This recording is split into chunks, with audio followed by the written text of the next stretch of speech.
All right, so we are going to be covering the election of 1860 and the lead up to the outbreak of the Civil War. So this should be a pretty quick and straightforward lecture notes.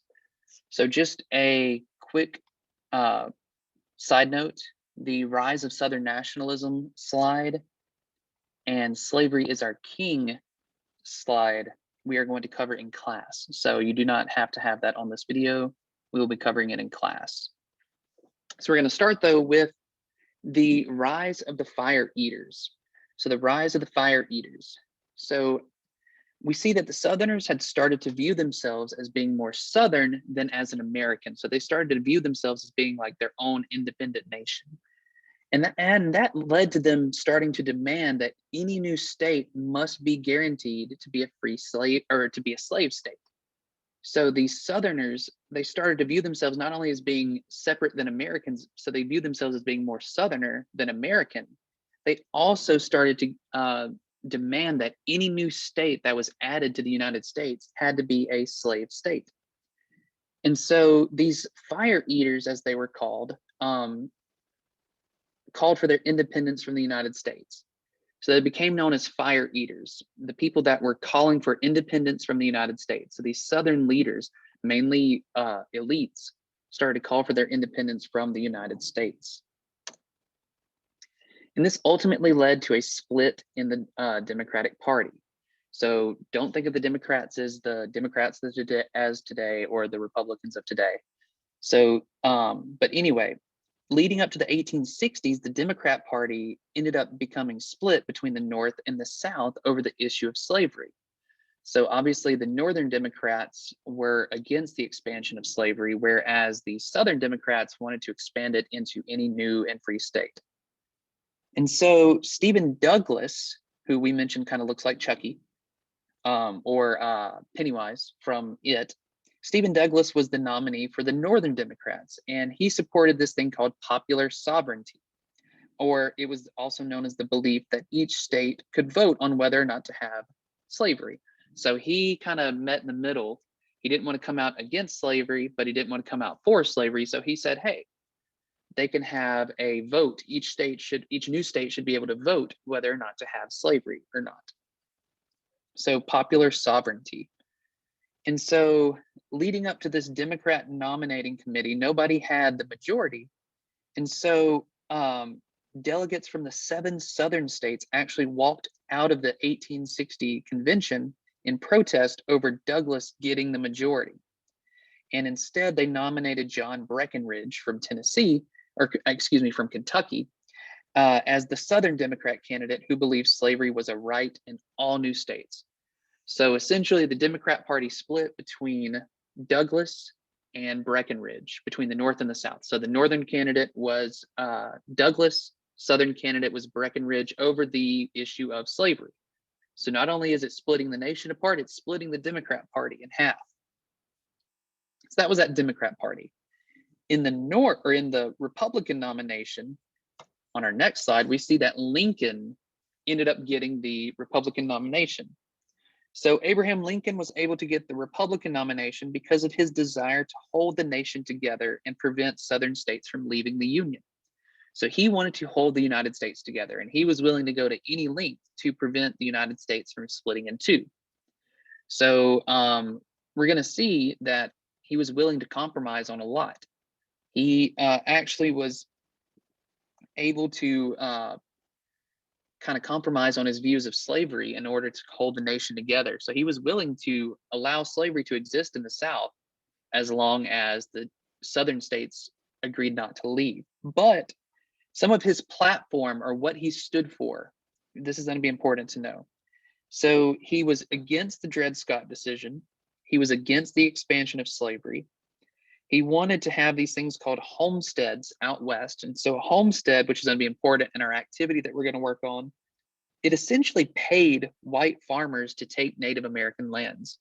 So out west in all these territories that were going to become states, the government offered the white farmers land if they agreed to go and work on the land for a certain amount of years. They offered to them essentially for free.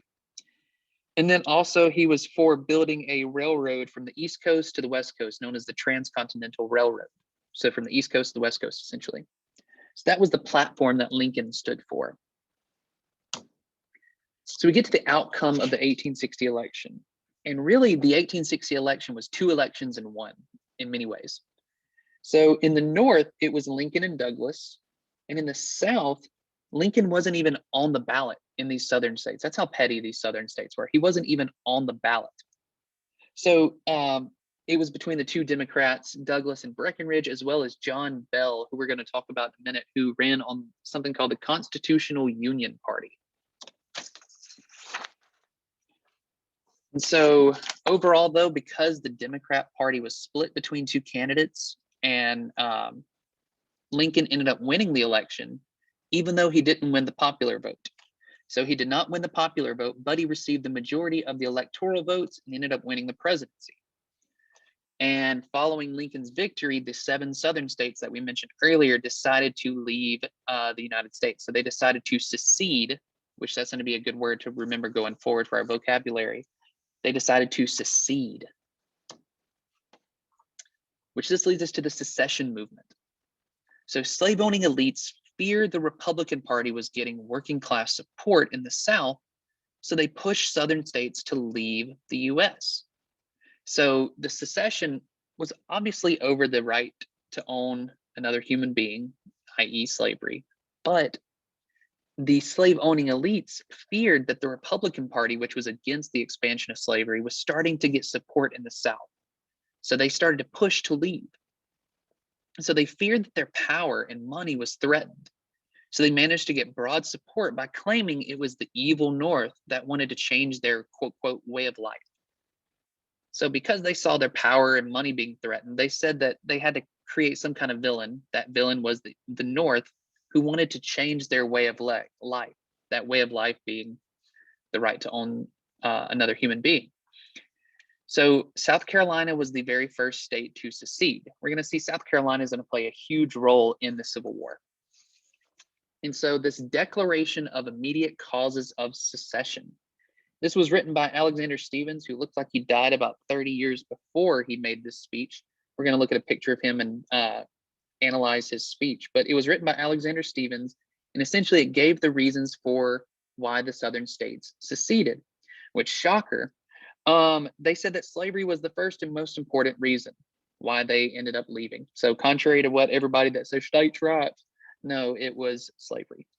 So they believed that their air quotes struggle was equal to the fight for American independence. So they tried to make themselves out to be patriots, even though they were traitors. That gives us the Confederate States of America. So we've made this huge declaration, and now we have this new country called the Confederate States of America. And so when, like I mentioned earlier, when Lincoln took office, the 7 Southern states officially declared themselves to be a new nation.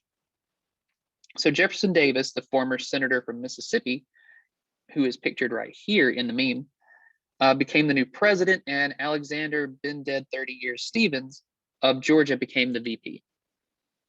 So they claimed that the cornerstone, or the most important part of the Confederacy, the most important section that held everything else up, was that the equality of races did not exist, and that slavery was natural and normal. So they believed that there was no such thing as equality, and that slavery was natural. That's what they believed.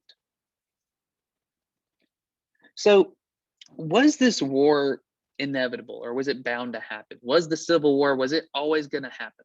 That's something we kind of debated before spring break. But President Lincoln, he didn't believe that war was going to break out at first. He believed that either it was going to all fall apart, or that they could have had some kind of happy medium.